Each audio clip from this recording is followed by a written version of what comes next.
केंद्रित करने के लिए शुरू करो। राम जी का जब जन्म हुआ अयोध्या में,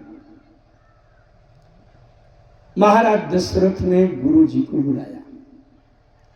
अच्छा, गुरु जी को बुला करके वशिष्ठ जी को बुलाकर करी पूजा, उनके पाद प्रक्षालन किया, पूजन किया। पूर्ण सम्मान पूजा करने के बाद करी पूजा भूपति असभाखा, धैर्य नाम जो मुनि गुण राखा। पूजा करके महाराज दशरथ ने निवेदन किया, गुरुजी जो आपने मन में सोच रखा हो वो नामकरण कर दीजिए पुत्र का। धैर्य नाम जो मुनि गुण राखा।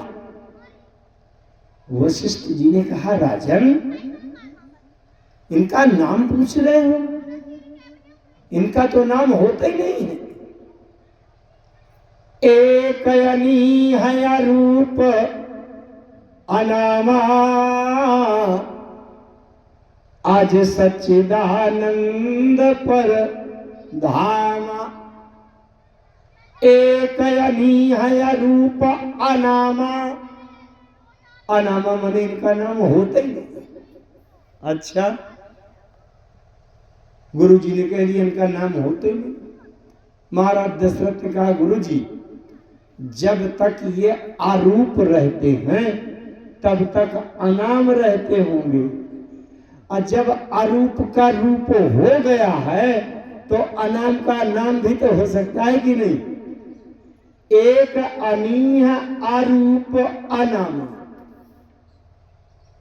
जब तक आरूप रहते हैं तब तक अनामा रहते हैं, और जब आरूप का रूप हो गया है तो अनाम का नाम भी हो जाना चाहिए। दशरथ गुरु जी ने कहा, बात तो ठीक कह रहे हैं राजा, लेकिन अब दूसरी समस्या, एक तो इनके नाम होते नहीं हैं,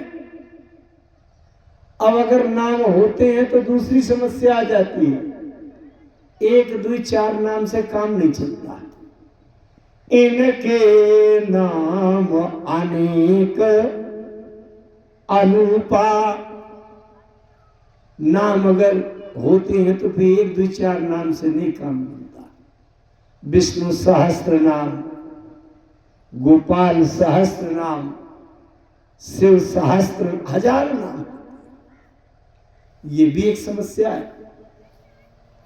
अच्छा, हमारे आपके बीच में अगर किसी व्यक्ति के 4-5 नाम हो और वो कत्ल कर आवे तो किसके नाम का FIR करेंगे? समस्या आएगी कि नहीं? है ना? भाई 5-6 नाम रखे, पता नहीं किस नाम का FIR कर दो, कौन सा नाम उसका ज्यादा प्रभावी हो जाए, ये भी समस्या है। महाराज दशरथ ने कहा, गुरु जी भले ही उनके हजारों नाम होते हो, यहां भी किसी के 4-6 नाम भले ही हो, लेकिन एक नाम तो रजिस्टर्ड होगा जो आधार कार्ड में पक्का है लिखा, लिंक, वो पक्का माना जाएगा। बाकी चिंटू पिंटू बबलू बबलू कुछ भी कहते रहो। महाराज दशरथ ने कहा, गुरुजी एक नाम तो ऐसा पक्का होगा जो उन्हीं का होता है और किसी का होता ही नहीं। गुरुजी ने कहा, राजन बिल्कुल ठीक, एक नाम तो उन्हीं भर का होता है, वो कौन सा नाम है? गुरुजी ने कहा, वो नाम है राम। दशरथ जी ने कहा, गुरुजी नाम का कोई अर्थ नहीं होगा? आजकल के प्रचलन में तो बिना अर्थ के नाम तमाम रखे जाते हैं, अपने ढंग से बोलने की सुविधा से। लेकिन पौराणिक काल में ये परंपरा थी। जब राजा प्रताप बहादुर भटक गए थे वन में, और वहां कपटी मुनि मिले, उन्होंने कहा मेरा नाम एक तनु है। तो प्रताप भानु ने पूछ लिया था, कहा हो नाम करे अर्थ बखानी, अमोहि सेवकयति आपन जानी। तो नाम का अर्थ जरूर होगा कुछ। तो ये जो राम नाम आपने बताया है बड़े पुत्र का, तो राम का अर्थ क्या होता है? अब गुरुजी राम नाम का अर्थ बताने लगे। जो आनंद सिंधु सुख राशि, जो आनंद सिंधु, राम नाम का अर्थ होता है जो आनंद का महासागर है। आनंद का महासागर है। उसमें भी अगर 2-4 लीटर आनंद होता, जैसे आपके घर में 2 लीटर दूध रखी आए हैं कि शायद लौट कर आएंगे तो 10 लोगों को चाय बनवानी पड़ेगी। अब आप चले आए, किचन का दरवाजा नहीं बंद किया, बिल्ली घुस गई और उसको निपटा दिया, लुढ़का दिया। अब लौट कर पहुंचे तो आप चाय काहे की पिलाएंगे? तो राम जी के पास अगर 1-2 लीटर आनंद होता और धोखे में बिल्ली पी जाए, चट कर जाए, लुढ़का दे, फिर तो बेकार हो गया। अगर राम जी के पास 10-20 हजार लीटर आनंद होता और टैंकर भरा खड़ा रहता आनंद वाला, तो जो लोग ईर्ष्या मानते थे वो आधी रात में चुपचाप उसकी कैप खोल लिया थे, वो आनंद नाली में बह जाते है ना? अच्छा, तीसरी बात,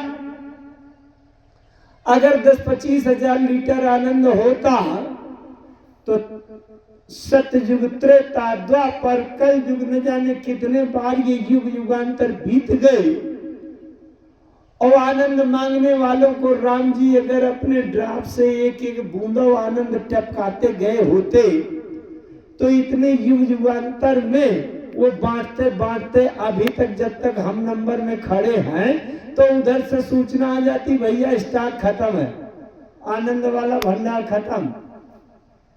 तो हम लोग काहे के लिए हाथ जोड़े खड़े रहते, काहे के लिए रोज गुणगान करते? इस सारी समस्याओं को पार करने के लिए वशिष्ठ जी महाराज कहते हैं कि जो आनंद सिंधु, जहां आनंद का महासागर भरा, कोई 10-20 हजार वाले टैंकर की कैप तो खोल सकता है, लेकिन जिसको चुराना हो पानी, और उससे कह दो कि जाओ हिंद महासागर, प्रशांत महासागर का पानी चुरा लाओ, ले जाओ जहां ले जाओ, कहां लेके जाएगा?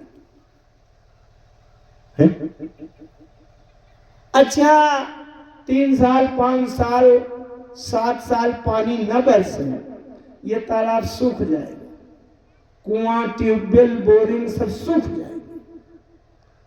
लेकिन 50 साल पानी न बरसे, उसके बाद भी अगर कोई आकर ये कह दे कि प्रशांत महासागर में एक बूंद पानी नहीं है, तो क्या यह संभव है?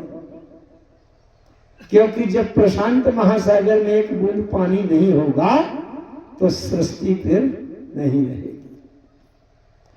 तो अगर कोई आकर के ये कह दे कि भैया राम जी के पास आनंद का स्टॉक खत्म हो गया है, तो ऐसा संभव नहीं। इसीलिए राम जी एक बार आंसू बहा रहे थे, रो रहे थे, और सती जी ने देखा। कब रो रहे थे? जब सीता जी को ढूंढ रहे थे। रोते हुए राम आंसू बहा रहे थे, पागलों की तरह ढूंढ रहे थे। कई पेड़ पौधों से पूछे, अरे केला के पेड़, मेरी सीता को देखा है? आए अनार, कुंदकली, दाड़िम, दामिनी, शरद कमल ससियहि भामिनी, वरुण पास मनोज धनुहंसा, ये सबसे पूछते। सती जी ने देखा और रो भी रहे थे। सती जी ने भगवान भोलेनाथ से पूछा, भोलेनाथ भोलेनाथ, देखो आपके राम जी रो रहे हैं, अब इनको कौन सा राम कहें? दुखी राम, अज्ञानी राम, पागल राम, दीन राम, कौन सा राम है? भगवान शंकर ने कहा देवी ये चाहे जितना बाहर से जितना स्वभाव है, मैं इनको अंदर से जानता हूं। अभी मैंने जो उदाहरण दिया कि पानी 5 साल न बरसे, कुआं सूख जाएंगे, तालाब सूख जाएगा, लेकिन अगर कोई आकर के कहे कि प्रशांत महासागर में एक बूंद पानी नहीं है तो असंभव। भगवान शंकर ने कहा देवी इनके भीतर आनंद का महासागर भरा है। बाहर से भले ही आंसू बहा रहे हो, लेकिन इनको मैं अंदर से जानता हूं। इसलिए रोते हुए राम को भी भगवान शंकर ने क्या कहा? जय सच्चिदानंद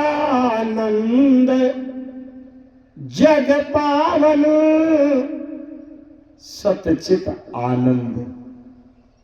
रोते हुए राम में भी भगवान शंकर को आनंद दिखाई, क्योंकि भगवान शंकर अंदर से जानते हैं कि इस आनंद सिंधु में बिंदु की कमी नहीं हो सकती।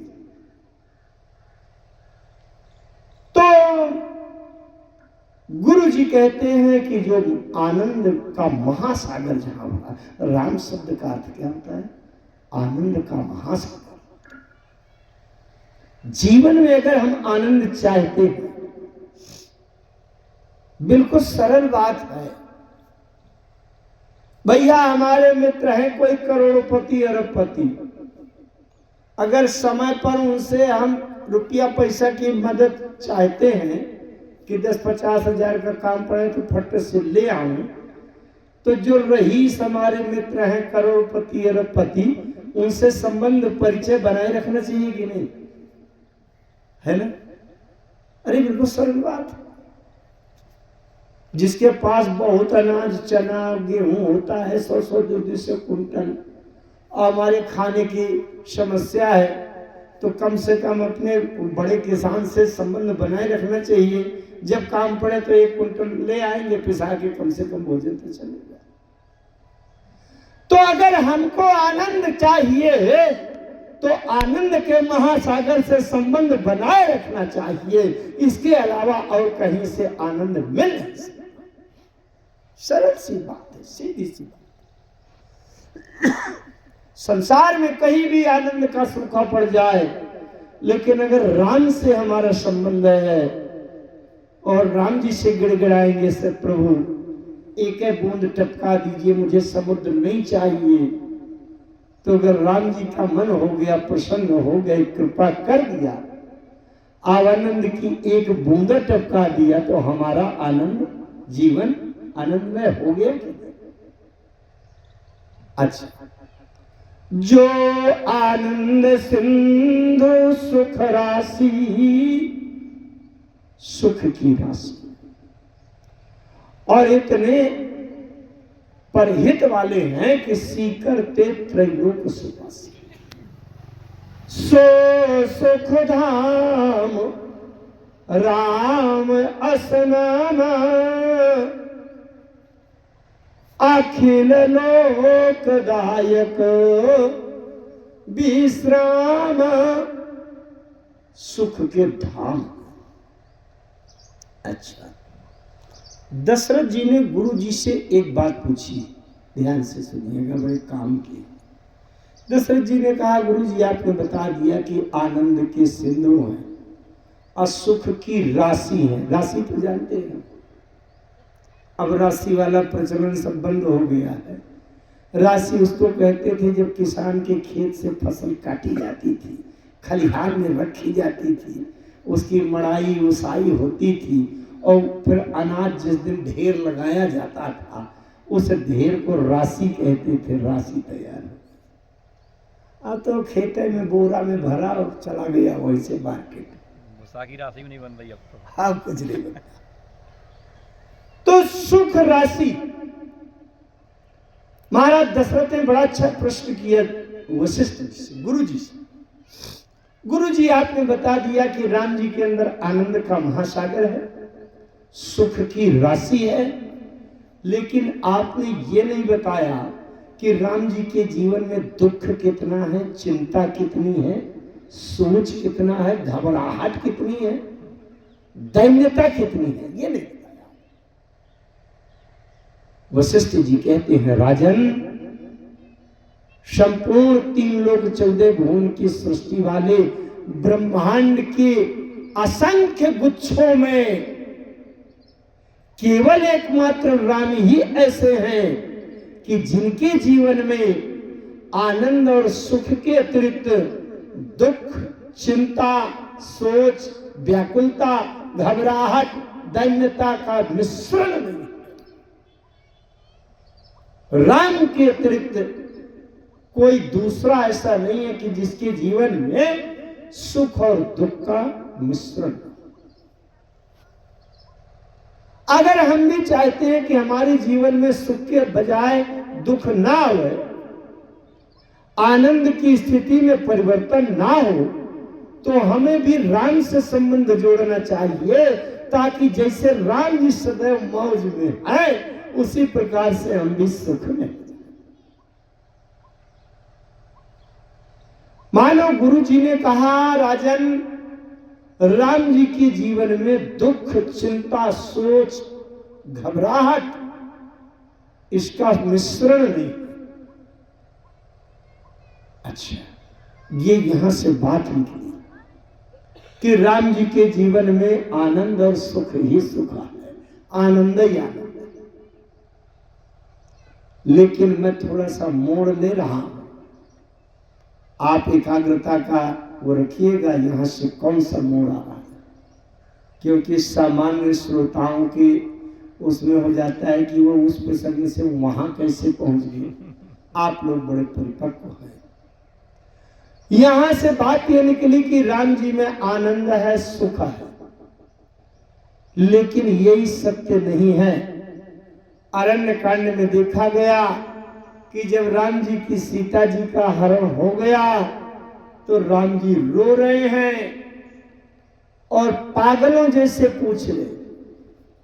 हमारे आपके जीवन में अगर ऐसी घटना आ जाए कि माघ मेला की भीड़ में जाओ, पत्नी खो जाए, तो किसी मनुष्य से पूछेंगे, क्यों भैया लाल साड़ी पहने, ऐसी ऐसी यहां से निकली तो नहीं? किसी ज्योतिषी से पूछेंगे, पत्नी का ये नाम है, राशि, नक्षत्र, ग्रह, मुहूर्त देखकर बताइए महाराज किस दिशा में गई होगी, कहां होगी, है ना? तो हम आप लोग भी पूछेंगे तो किसी मनुष्य से पूछेंगे। और राम जी तो ऐसे हो गए कि पेड़ पौधे से पूछे। लक्ष्मण समुझाए बहुभांति, पूछत चले लता तरुपाती। और लक्ष्मण जी ने समझाया। पहले तो लिखा है संस्कृत रामायणों में, वाल्मीकि रामायण में, कि जब चले जा रहे थे राम जी लक्ष्मण जी सीता जी को ढूंढते हुए, एक जगह अचानक राम जी ने लक्ष्मण से कहा, क्वासी तुम? हम क्वा हम? तुम कौन हो लक्ष्मण? मैं कौन हूं? यहां क्या कर रहे हैं? लक्ष्मण जी समझ गए कि सीता जी के वियोग के कारण राम जी का मानसिक संतुलन बिगड़ गया और ये अपने तक को भूल गए कि मैं कौन हूं, मुझे भूल गए मैं कौन। लक्ष्मण जी ने राम जी को प्रणाम करके बड़े विनम्रता पूर्वक कहा, प्रभु आप अयोध्या के चक्रवर्ती नरेंद्र महाराज दशरथ के ज्येष्ठ पुत्र राम हैं। मैं आपके चरणों का दास छोटा भाई लक्ष्मण हूं। हमारे साथ में माता तुल्य भाभी श्री जानकी जी थी, किसी दुष्ट ने उनका हरण कर लिया है। हम ढूंढ रहे हैं, आप धैर्य रखिए, मिलेंगे। जब लक्ष्मण जी ने समझाया तो लक्ष्मण ने समझाए बहुभांति, तो पूछत चले लता तरुपाती। कम से कम पेड़ों से पूछने लगे अय अशोक वृक्ष, तुमने सीता को देखा है? लक्ष्मण जी को बड़ा धैर्य आया, कम से कम जब अपने को भूल गए थे, मुझको भूल गए थे, अब सीता के बारे में पूछने लगे, भले ही पेड़ों से पूछे तो कम से कम सीता की याद तो लौटी कि सीता कौन है, मैं हूं, पूछने तो लगे। धीरे धीरे सुधार होगा। कुछ और समझाने का प्रयास किया तो राम जी ने पेड़ों के बजाय पशु पक्षियों से पूछना शुरू किया, हे खग मृग हे मधुकर श्रेणी। अच्छा, राम जी का पागलपन नहीं है, अगर आंतरिक बाहर से देखें तो पागलपन, लेकिन आंतरिक दृष्टि से क्या है? हमारे लिए पेड़ केवल पेड़ है, ध्यान से समझिएगा। हम अगर ये पीपल महाराज से पूछें कि हमारी गाय कहां चली गई, हमारी मोटरसाइकिल कोई उठा ले गया, कौन ले गया, तो पीपल महाराज हमसे तो नहीं बताएंगे। लेकिन सत्य कहूं, राम जी जब वन में थे तो आम के पेड़ के नीचे एक दिन आसन लगा दिया,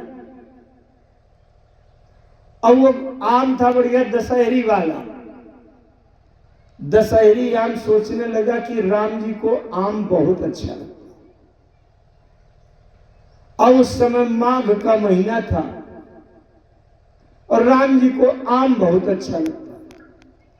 उस आम के पेड़ ने सोचा, ये मनगढ़ंत बात नहीं, मानस में लिखी है, अभी मैं चौपाई बोल दूंगा। आम के पेड़ ने सोचा कि 2 दिन 5 दिन 7 दिन राम जी रहेंगे और इसके बाद उठकर चले जाएंगे दूसरी जगह।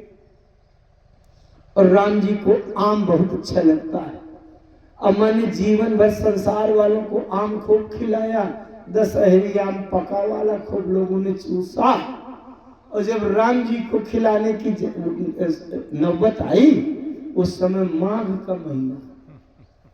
अब मैं फल खिलाना चाहूं तो पहले बैसाख जेठ तक प्रतीक्षा करूं, तब कहीं उसमें बौड़ आएगी, फूल आएगा, फिर थोड़ी थोड़ी अमियां होंगी, फिर बड़ा होगा, फिर कभी पकेगा जून के महीने तक, तब तक तो राम जी चले जाएंगे। बड़ा दुर्भाग्य होगा, आज तक संसार वालों को आम खिलाया और 3-5 दिन के बाद राम जी चले जाएंगे तो अभी फिर से संसार वालों को आम खिलाऊंगा, लेकिन राम को अगर आम नहीं खिला पाया तो ये मेरा दुर्भाग्य है। और रात में जैसे सोचा आम ने, तो सवेरे सवेरे सारी प्रकृति के बंधनों को तोड़ दिया, और दूसरे दिन देखा तो दशहरी आम के पेड़ से पका हुआ दशहरी आम लटक रहा था, और राम जी ने तोड़ करके खाया। और मानस में लिखा हुआ है, सब तरु फरे राम हित लागी, और ऋतु अनुकूलित काल गति त्यागी। राम जी ने विचार किया कि जो मेरी सेवा के लिए ऋतु और कुरित काल गति त्याग करके जो मुझको फल आगे बढ़ा सकता है, तो क्या वो सीता के बारे में बता नहीं सकता कि सीता कहां गई?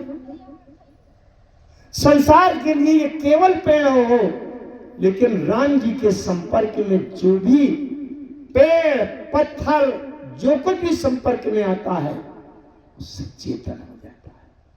वो पेड़ पेड़ नहीं रहता, वो स्वयं चेतन हो जाता है, राम जी के प्रति सेवा समर्पित करने के लिए व्याकुल।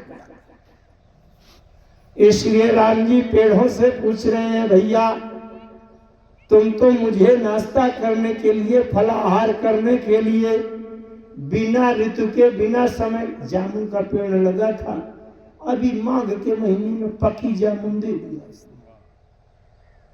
सब तरु फरे, एक पेड़ की बात नहीं कर रहा, सब तरु फरे राम हेतु लागी। जो राम जी की रुचि इच्छा मन पसंद देख करके ऋतु समय प्रकृति के बंधनों को तोड़कर राम जी की सेवा में समर्पण कर सकते हो, क्या वो सीता का पता नहीं बता सकते? है? मंगल रूप भयो बन तब ते और कीन निवास रमापति जीवते। अच्छा, तो इसलिए पूछा। अब पशु पक्षियों से क्यों पूछा? ये पशु पक्षी ऐसे पशु पक्षी नहीं है। जितने बंदर हैं, भालू हैं, पक्षी हैं, ये सब सुर अंशिक, सब कपि और वृक्षा, खग मृग मधुकर तानो धारी देवा, सकल करहि रघुनायक सेवा। जितने भी देवता हैं पशु पक्षी बनकर के राम जी की सेवा। क्यों? क्योंकि मनुष्य की सेवा स्वीकार नहीं कर सकते, वहां से प्रतिबंध लगा है। नहीं, सेवा करने के लिए तो पूरी अयोध्या आ रही थी। ये कोई जाने या न जाने, राम जी तो जानते हैं ये सब पशु पक्षी देवता हैं, पशु पक्षी हैं। खग मृग मधुकर तनुधारी कौन? देवा, सारे देव बालकांड से बने हैं। जब ऋषि मुनि साधु संत देवता पृथ्वी ने गाय का रूप बना करके भगवान से स्तुति की थी, जय जय विनाशी संकटवासी व्यापक परमानंदा।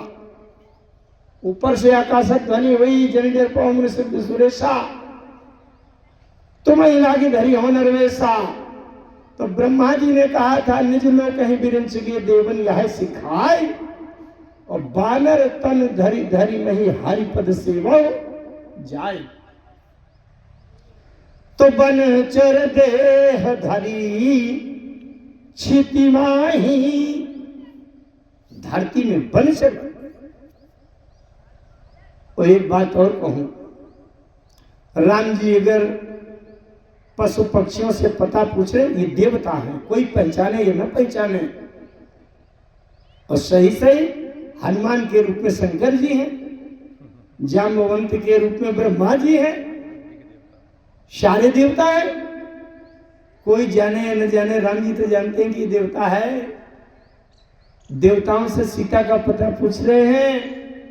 राम जी, अरे देवताओं, स्वर्ग का सुख भोग रहे हो, लेकिन भक्ति की सीता का कहीं अता पता जानते हो कि बस स्वर्ग के सुख में डूबे हो? एक बात। और दूसरी बात अगर कहूं तो सीता का पता हरण किए जाने के बाद सीता का पता सबसे पहले किसने बताया? पक्षी ने।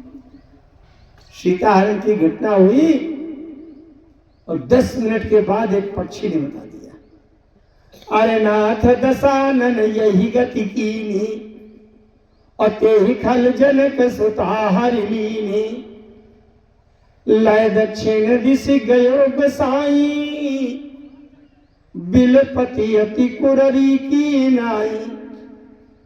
संपत्ति ने बता दी, वो जटायु।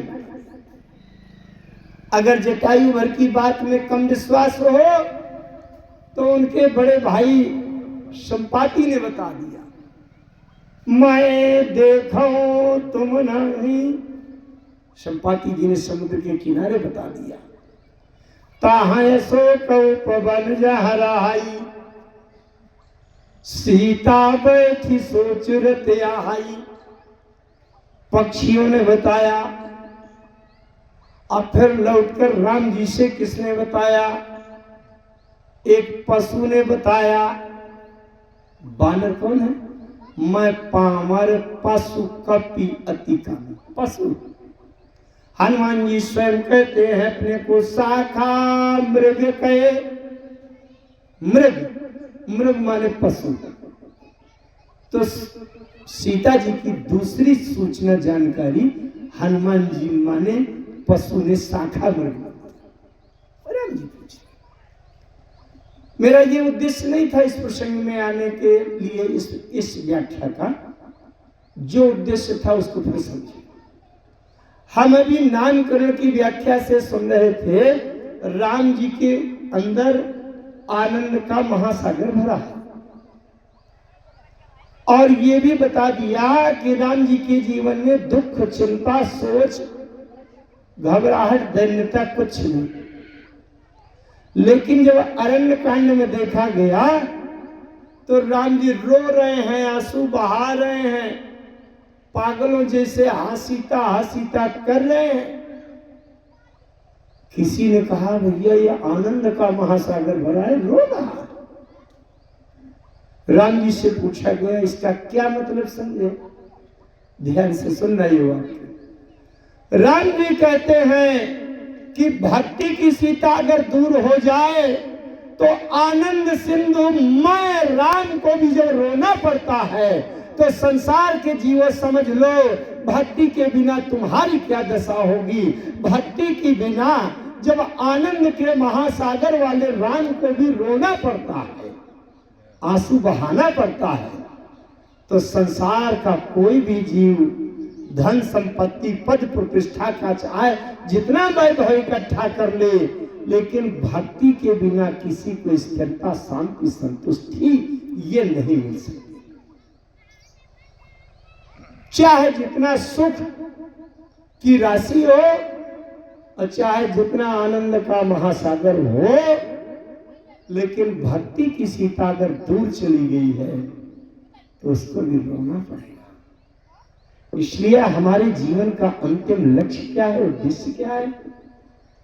भक्ति। भक्ति को गोस्वामी जी ने सीता जी के रूप में प्रस्तुत किया है।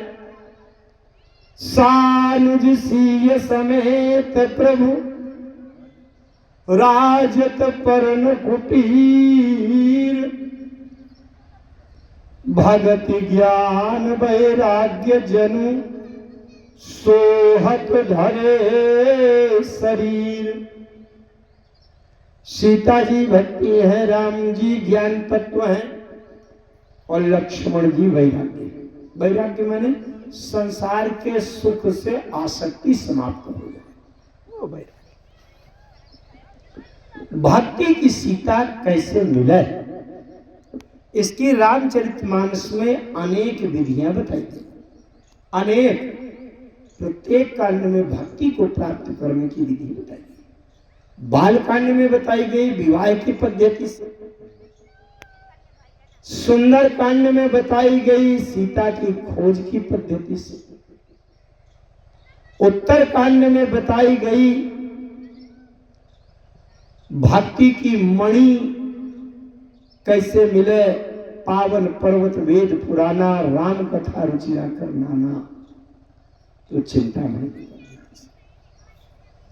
आइए हम थोड़ा सा समझते हैं कि भक्ति को प्राप्त करने के लिए वैवाहिक विधि क्या है, वैवाहिक पद्धति क्या है, इसको समझने का प्रयास करें।